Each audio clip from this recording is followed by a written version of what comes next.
First, second, fourth और fifth ये कल आपको घर पे होमवर्क था। अभी आपको थर्ड वाला क्वेश्चन करना है। रिकॉल पाई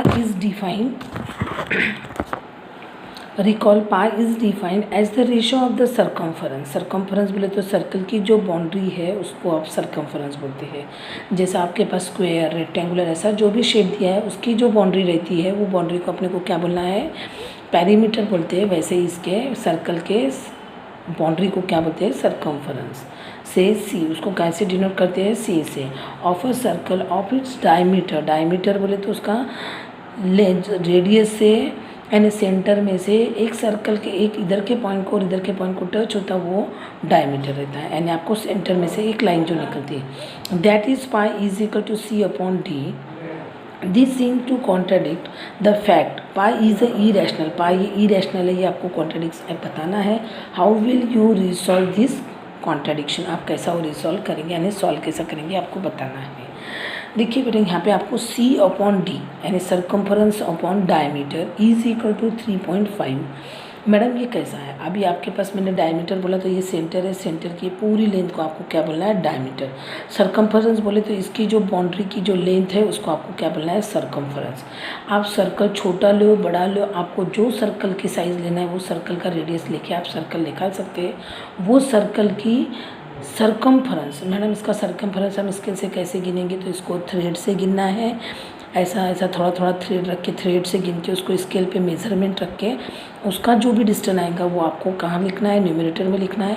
और उसकी जो डायमीटर है वो डायमीटर कहाँ लिखना है आपको, डिनोमिनेटर में। सरकमफरेंस बोले तो सी यानी न्यूमरेटर में लिखना है, और डी बोले तो डायमीटर, डायमीटर का आपको डिनोमिनेटर में लिखना है। आपको न्यूमरेटर और डिनोमिनेटर यहाँ पे जो भी नंबर मिलेगा अगर आप उसका कैलकुलेशन करोगे तो उसका आंसर कितना आएगा आपके पास, 3.14 डॉट डॉट डॉट समथिंग। इसके आगे और भी है लेकिन 3.14 ये फिक्स है। और पाई जो है, पाई को अगर सॉल्व किया है तो उसका भी 3.14 है। मैडम पाई को सॉल्व करके बताइए। ये आप जब भी आगे के क्लास में जाओगे तब आपको ये आ जाएगा बेटा सॉल्व करना, यानी फर्स्ट ईयर सेकेंड ईयर में होता है। क्योंकि उसकी जो वैल्यू रहती है बेटा, जैसा 10th में आपके पास ट्रिग्नोमेट्रिक रहता है, ट्रिग्नोमेट्रिक में 180 की डिग्री पाई में कन्वर्ट हो जाती है, तब वो आपको सॉल्व करना बताया जाता है बेटा 11th-12th में। तो पाई की जो वैल्यू है अभी आपको सिर्फ देखना है कितनी रहेंगी। पाई की वैल्यू 3.14 डॉट डॉट डॉट। इसके आगे भी और सॉल्व होती है क्योंकि pi is a irrational number. Pi is a irrational number. Madam वो इरेशनल क्यों हुआ, क्योंकि ये सॉल्व होते रहता। लेकिन C अपॉन डी जो है उसका आंसर कितना आएगा। मैडम C अपॉन डी का आपने नंबर तो लिया ही नहीं, आंसर कैसा निकाला। आप कोई भी सर्कल लीजिए कितने भी रेडियस का, उसकी आपको बाउंड्री की लेंथ मेजरमेंट करनी है जिसको आपको न्यूमरेटर में रखना है। फिर उसका जो डायमीटर रहेगा उसको आपको डिनोमिनेटर में, उसका जो भी कैलकुलेशन आएगा वो कैलकुलेशन 3.14 समथिंग आएगा आगे। और पाई का भी जो कैलकुलेशन रहता है वो 3.14 ही रहता है। इसकी राइट हैंड साइड इक्वल तो left hand side is also equal, तो ये left hand side is also equal हो गए। पाई इज़ अ इरेशनल नंबर है, इसके लिए आपके पास ये C और D भी कैसा हो गया आपके पास, इरेशनल। यानी आपका इसका जो नंबर आएगा वो कोई फिक्स आ रहा क्या, नहीं, इसलिए ये इरेशनल है, इसलिए पाई इज़ अ इरेशनल। ये हुआ बेटा इसकी डेफिनेशन। अब इसकी डेफिनेशन मैडम कैसा लिखना, आपको टेक्स्ट बुक में पीछे में जो दिए हुए स्टेटमेंट वही लिखना है, मैंने आपको समझा के बताया है बेटा। अब उसके आगे का जो टॉपिक है, आगे के टॉपिक में आपके पास क्या है, law of exponent of a real number. Law of exponent of a real number.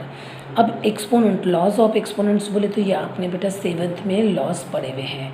जो 7th में लॉज पढ़े हुए उसका आपको यूज़, जहाँ तक आपको मैथ्स पढ़ना वहाँ तक उसका यूज़ है बेटा। यानी जिस ईयर तक आपको मैथ्स लेना है उस ईयर तक उसका यूज़ है। अभी यहाँ पे 17 square into 17 raise to the power 5, यहाँ पे इंटू है, यहाँ 7 का पावर 2 है, सॉरी 17 का पावर 2 है, और यहाँ पे 17 का पावर 5 है। अगर आपके पास मल्टीप्लिकेशन है बेटा बीच में तो आपको एक ही 17 लिखना है और ऊपर की जो पावर है उसकी क्या करना है, एडिशन करना है। आपके पास ये लॉज आपने पढ़े थे बेटा, a raise to the power m into a raise to the power n।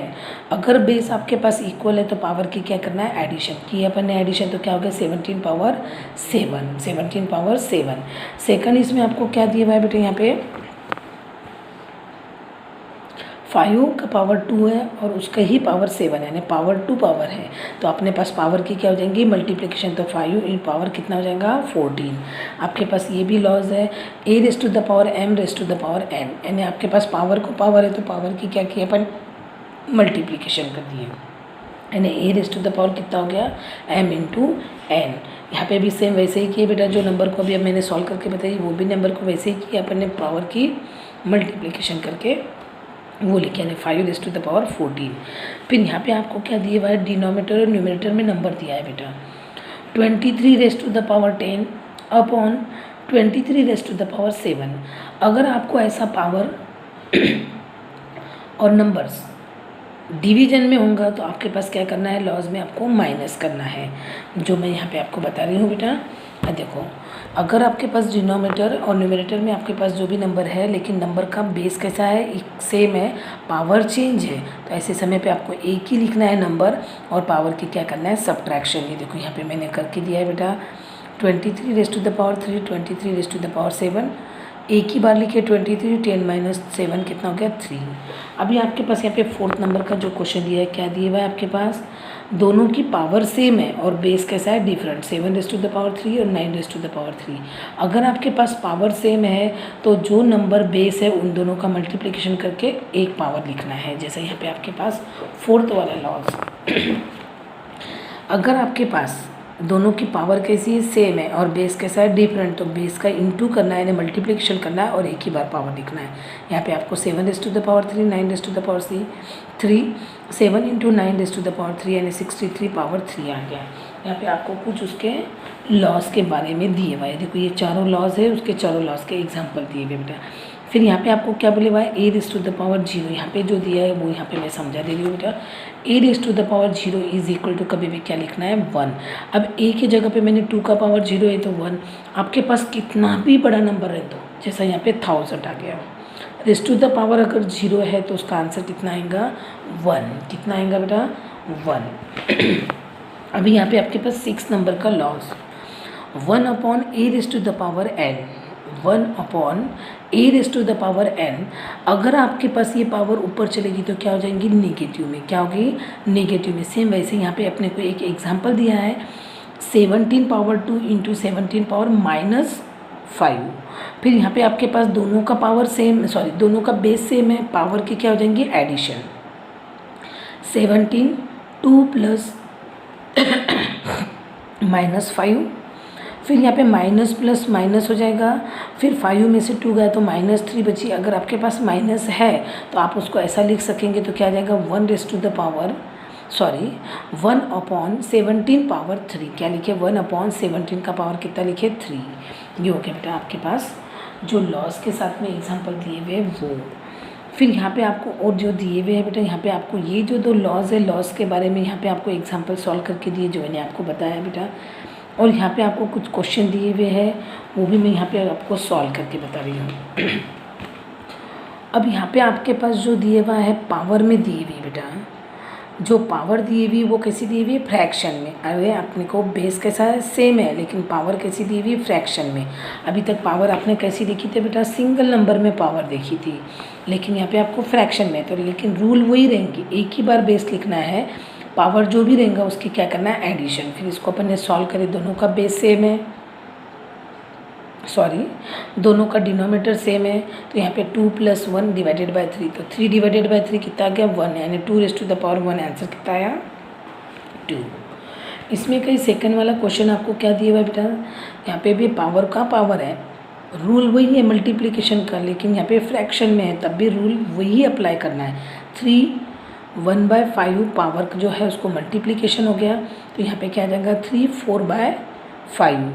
अब यहाँ पे थर्ड वाला क्वेश्चन जो है, यहाँ पे 7 raise to the power 1/5 divided 7 raise to the power 1/3। Same वैसे ही करें अपन ने, माइनस का रूल लगाया, फिर इसका क्रॉस मल्टीप्लिकेशन करें तो 3 1 ज़ा 3, 5 1 ज़ा 5, नीचे का अपना मल्टीप्लिकेशन कर दिए 15। अब इसको सॉल्व करेंगे तो -2/15 आ गया। अगर आपके पास दोनों बेस जो है डिफरेंट है लेकिन पावर ऐसी इक्वल है तो आपको एक ही बार पावर लिखना है और इन दोनों का कैसा करना है मल्टीप्लिकेशन। अभी इसी के बेस पे आपके पास यहाँ पे आपके पास और कुछ दिए हुए एग्जाम्पल। अब यहाँ पे जो दिए हुए बेटा वो मैंने सब आपको पावर में वापस सॉल्व करके बताया हुआ है बेटा। पावर कैसा रहता है तो वो भी निकाल के बताया मैडम। यहाँ पे आपके पास एम वाई, तो इसको कैसा रूट में लिखिए। यहाँ पे जो नीचे में नंबर रहेगा वो यहाँ पे आपके पास नंबर में आ जाएगा, और यहाँ का जो नंबर रहेगा पावर में चल जाएगा। मैडम आप हमको एग्जाम्पल लेके बताइए। देखिए बेटा, अगर आपके पास 4⁻1/2 है तो ये जो 1/2 है ये रूट के अंदर चल जाएगा। तो समझो यहाँ पे मैं 4 लिखी तो यहाँ पे 4 आ जाएगा, ये जो 2 है यहाँ पे ये 2 ऐसा चल जाएगा। तो मैडम ये तो ऑलरेडी 2 ही रहता है, तो यस यहाँ पे ये जो नंबर रहेगा तो ये नहीं लिखते हुए आपको क्या करना है, डायरेक्ट ये 2 नहीं लिखना है, डायरेक्ट कैसा लिखना है आपको, √4।